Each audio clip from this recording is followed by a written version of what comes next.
حق کی تحریک میں اونچ نیچ آتی ہے، کبھی دبا نہیں کرتی، یہ تحریک چلتی رہی۔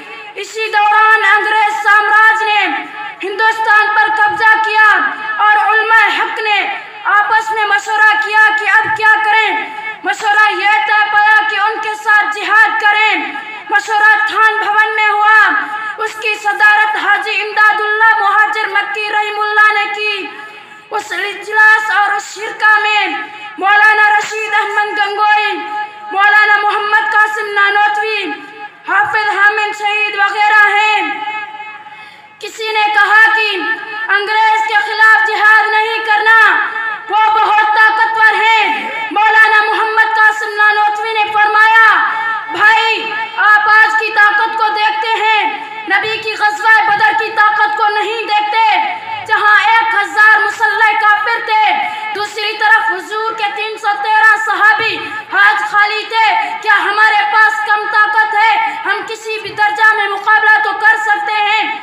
پھر شاملی کے میدان میں جہاد شروع ہوا، جس میں علماء حق کو ظاہری اعتبار سے شکست ہوئی، کئی علماء شہید ہو گئے۔ حاجی امداد اللہ مہاجر مکی رحم اللہ پر گرفتاری کی وارنٹ جاری ہو گئی۔ حاجی صاحب مکہ مکرمہ کی طرف منتقل ہو گئے۔ مولانا رشید احمد گنگوئی 6 ماہ کے لیے جیل میں بند ہو گئے اور مولانا محمد قاسم نانوتوی 3 دن کے لیے روپوش ہو گئے۔ پھر مولانا محمد قاسم نانوتوی نے فرمایا، میں 1 دن بھی روپوش نہ ہوتا، میں اتباع سنت کرتے ہوئے 3 دن روپوش رہا۔ پھر مولانا محمد قاسم نانوتوی میدان میں نکلے اور اس وقت کے علماء جو تحریک کا حصہ تھے، انہوں نے اور مولانا محمد قاسم نانوتوی نے مشورہ کیا کہ اب کیا کریں۔ مشورہ یہ طے پایا کہ طاقت کو بڑھایا جائے، ادارے کا بنیاد رکھا جائے جس سے علماء اور مجاہد پیدا کیے جائیں۔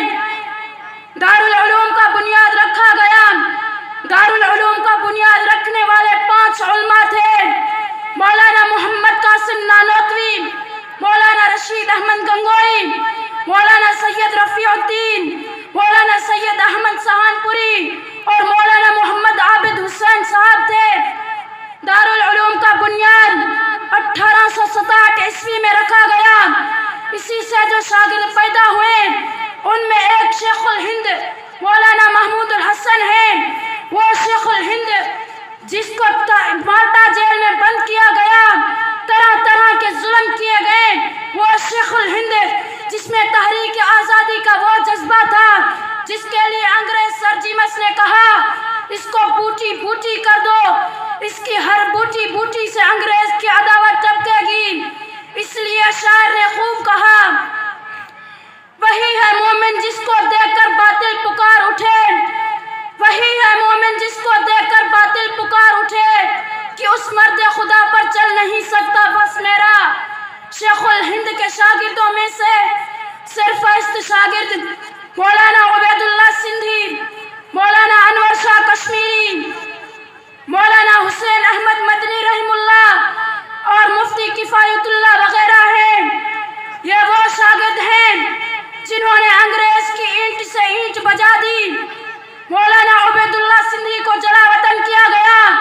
مولانا عبید اللہ سندھی وہ تھے جس نے تحریک آزادی میں ریشمی رومال کی تحریک چلائی۔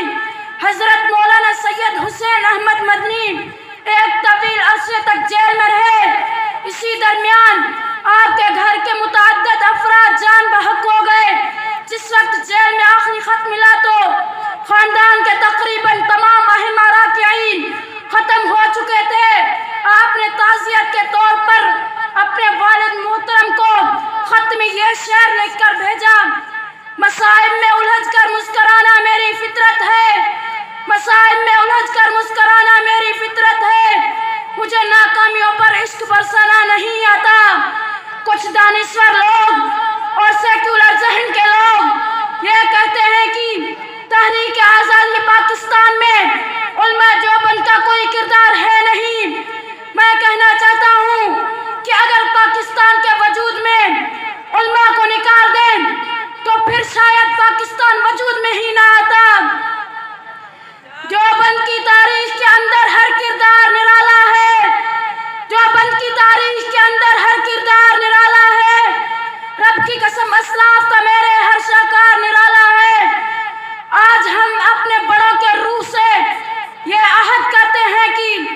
انشاءاللہ ہم ہر محاذ پر باطل کا مقابلہ کرتے رہیں گے. وما علینا الا البلاغ المبین.